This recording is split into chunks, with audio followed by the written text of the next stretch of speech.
Denver 7 On Demand is brought to you by Ferguson and BAC Appliance Center, the best in bath, kitchen, and lighting for your home. I'm Shannon Ogden with the latest from Denver 7. Sean Buchanan had just landed a new job in Denver and was moving his wife and kids to Castle Rock when the crash happened. By all accounts, he was a family man with a big heart and a love of adventure. But this is not a story about Sean Buchanan. For that, I encourage you to visit our website. This is a story about the man accused of killing him, his checkered past, and the people who know him who tell our Jacqueline Allen they are heartbroken he was on the road in the first place. And so it took people saying, you need to say something about this to get that family help and justice. So that's when we made the call. Concerned about her safety, this woman asked us not to reveal her identity, but to tell people the story behind the story. My heart broke for this family because this could be prevented. Last Friday, Sean Buchanan, a father of 5, was riding his motorcycle on Highway 83 when troopers say another driver swerved into his lane and killed him. He was amazing.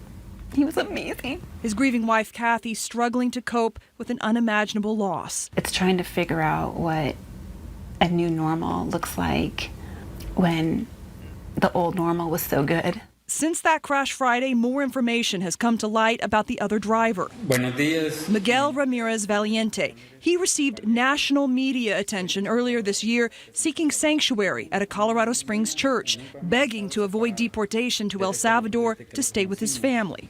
No puedo estar separado de ellos. I can't be separated from them. This family deserves to know who they're dealing with. This woman, a close acquaintance of Ramirez Valiente's, says his criminal history tells the real story. Denver 7 confirmed charges for reckless endangerment in 2011 and a 2016 domestic violence case, both later dismissed by the DA. Then, in 2017, a DUI. His driver's license was revoked. Court records obtained by Denver 7 show his probation was extended the day before the deadly crash. He should have been arrested. He just had a DUI and he was driving with no license and he killed somebody. Like, you shouldn't walk away from that. Colorado State Patrol would not talk on camera, but said they usually don't arrest immediately after a crash, but wait until the investigation is complete.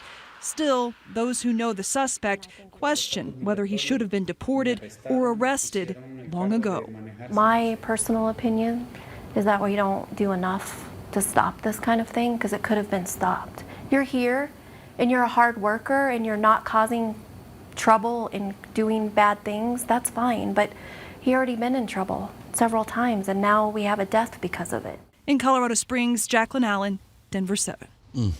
And Sean Buchanan's wife and 5 kids really could use your help right now.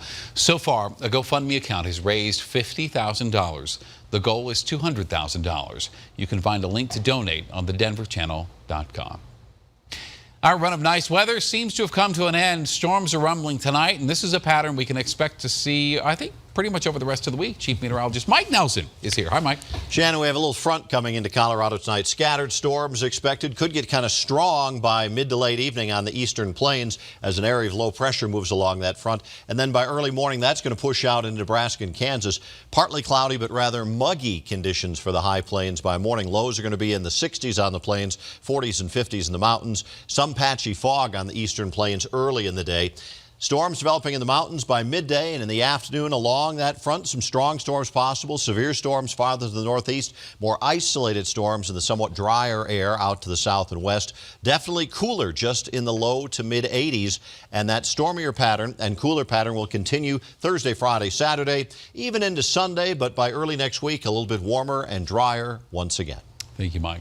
Students at STEM school have been through the unthinkable, and the least we can do is to make sure they feel safe. That's the thinking, anyway, behind the new school resource officer on this campus and others throughout Douglas County, as well as volunteers out greeting students with symbols of love and support as they return to class. The district also has another $10 million in one-time funding for use for security and mental health programs. Schools still have until next month to apply for that money.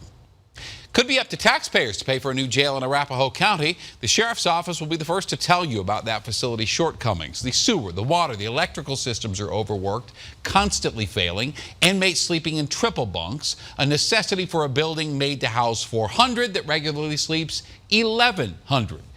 A citizen-led task force has decided replacing it should be one of the county's top priorities and suggested a small hike in property taxes to cover the bill. The county will now consider those recommendations. Well, the neighbors won't shut up. They fight all the time. The property manager won't do anything about it. The man forced to live near all this says he can't even sell his home because conditions are so bad. So he called Contact 7's Jason Grenauer in the hopes that he could help get this mess cleaned up. This is called Bear Creek Village. It's in Sheridan, Colorado. But all that serenity isn't all that serene. It's just a nightmare living around here. Dennis Spurrier has issues with his neighbors. This place, no one's lived here since the 5th of May.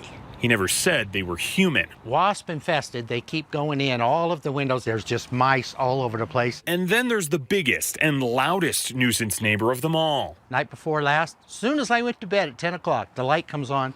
There's 4 raccoons out there digging in my backyard trying to get in here. Sounds like they're having a fight out here at night. I've seen 4 of them, and they're out here almost nightly. With no one living there to stop them, Spurrier says it's become an animal free-for-all. So I put a piece of plywood in here, and I don't know if that's going to stop them or not, but I'm trying anything I can to stop the varmints from coming around here. So we called code enforcement at the city of Sheridan to see if they could do anything about that or that.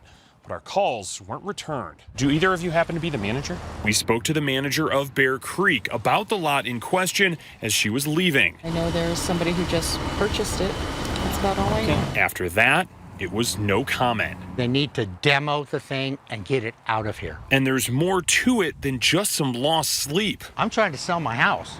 There's no way I'm going to be able to sell my house when they come up. My agents already told me. And unless something is done, these bandits may be bunkered down for a while. That I am way past at my wet's end. In Sheridan, I'm Jason Grenauer, Denver 7. And whether you have a raccoon fight club in your backyard or you just need your AC to work again, we want to help you. Anything. Give us a call or shoot us a text to that number, or if you'd rather, email us at contact7@thedenverchannel.com. This has been your Denver 7 On Demand Update. Thank you very much for joining us. We'll have another one later for you. Also, do yourself a favor. Download the Denver 7 app for breaking news and alerts. I'm Shannon Ogden.